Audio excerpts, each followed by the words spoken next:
Mauritius is getting the Chagos Islands back.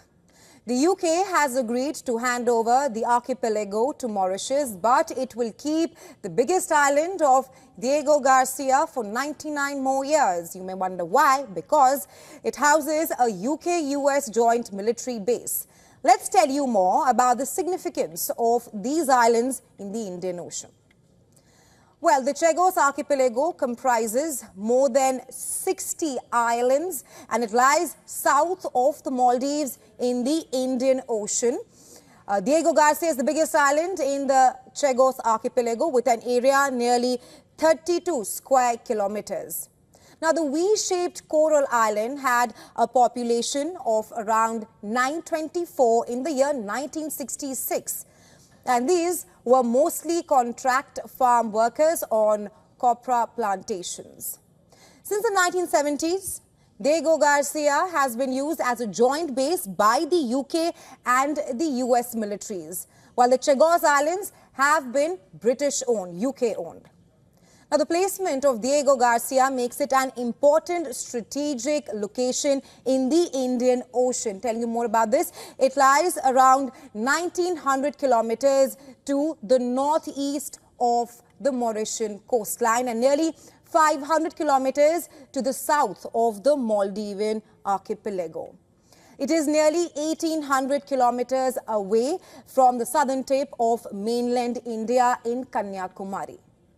Now, these islands were uninhabited until the late 18th century when the French brought in slave labor from Africa and India to work in the newly established coconut plantations. In 1814, France ceded the islands to the British.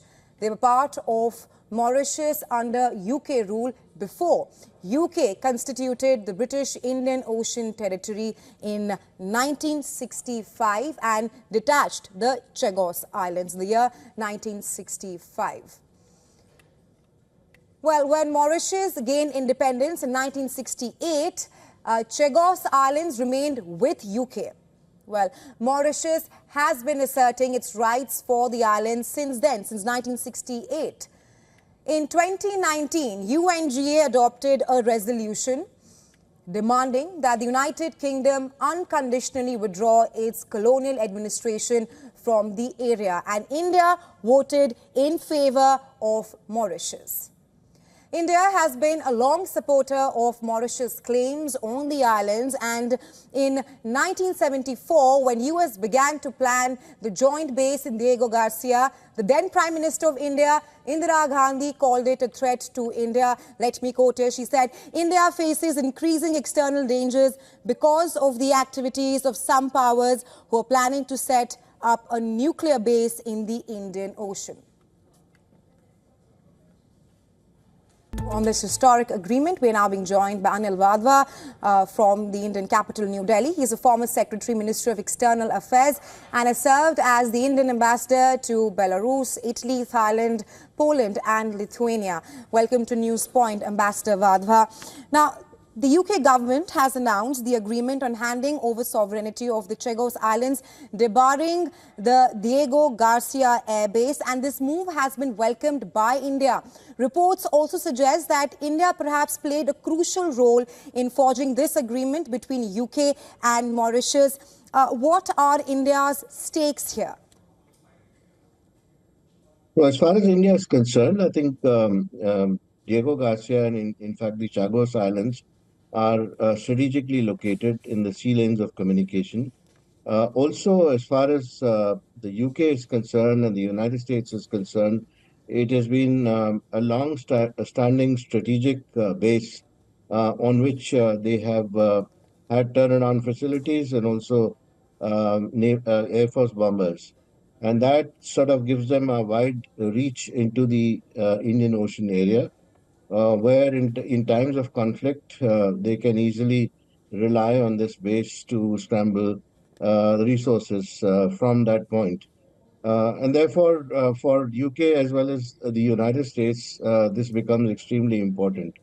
Now, of course, the viewpoint from India has changed over the years because of the Chinese aggressive activities which have started since the last decade or so.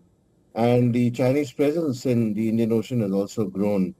Looking at these activities in the current circumstances, as far as India is concerned, and also as far as US and UK are concerned, this could be the best outcome that has come about with an amicable settlement, I would say, between the Mauritian government and the UK on the use of Chagos and Diego Garcia in particular.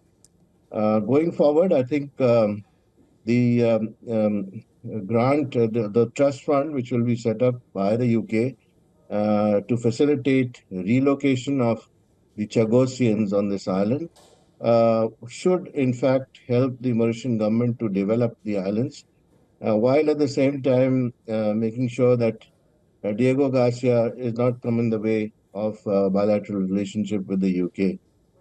So I think it's a win-win situation on both sides. India also should be quite satisfied with the outcome. And as you rightly said, India was playing a role in bringing about this amicable settlement. Right, Ambassador Vadva, you do give us an outline of how crucial the Diego Garcia Airbase is for US and UK and even India, keeping in mind how India has invested major resources in expanding its military footprint in the Indian Ocean. You made a point there about China's expansion there. Just to follow up on that, can China benefit from this as it is increasingly looking to expand its influence in the Indian Ocean? I would say if there was a withdrawal of the UK from Chagos and Diego Garcia wholesale, then of course the Chinese would have sensed an opportunity and a vacuum in that situation, which has not really happened. And the presence of UK and American troops on Diego Garcia would continue for another 99 years. So that acts as a deterrence as far as the Chinese are concerned. And at the same time, the Indian interests in the region are not affected at all. They are, in fact, reinforced by the presence of two like-minded countries with whom India is increasingly now working together in the Indian Ocean and indeed in other parts of the world. Right, Mauritius also thanked India for forging this historic agreement between UK and Mauritius on the Chagos Islands. But thank you so much, Ambassador Vadva, for joining us on WION with your insights. Thank you.